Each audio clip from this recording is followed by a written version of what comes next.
11 class की examination the phone पुथोक्तुना पक्तक Nana सिनरमले चेनबसिंगी मथक्ता question थबक लखलु देसाम question लोबा class 11 की एग्जामिनेशन द था सिकी निपान द इंग्लिश सब्जेक्ट थोप निमित्त महिरो सिंगना एग्जाम हॉल द मोबाइल फोन पुथोक्तुना नोट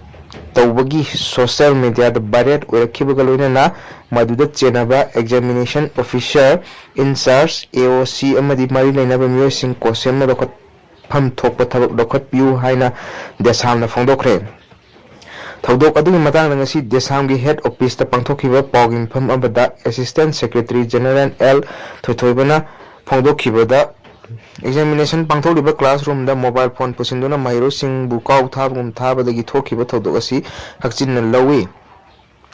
अमुक हना थोक्तनबा महिरो अमदी लेबाक मियाम होना मिनासी फेसबुक यावना तोंगा तोंगान सोशल मीडिया दा थौदोक अदुगी मतांग दा फोंदोनरखिबा फम अमसुंग इन्विजिलेटर ओजा सिंह करिसु हाइकितबदु लाइबक थिबनी ओजा अमसुंग मरी लेनबा सिंह असिकुंबा थौंग सिदगी लामना लाइबियु हाइकी थौदोक अदु सगोलमांग हायर सेकेंडरी स्कूल दा थोखिबनी हाइदुना मदुदा चेनबनी हाइबा महिरोय कुनमा nga mukka loinana mathau pangthoki oja sing desam kokotuna phaminaduna wakal taminaba matungda masa masa gi manral yajabadigi matungda amuhan tawdana bawhum khangan ki hairi Panbaya badi question na lawduna sathariba class 11 examination asi mathang thagi tarukta loigadabani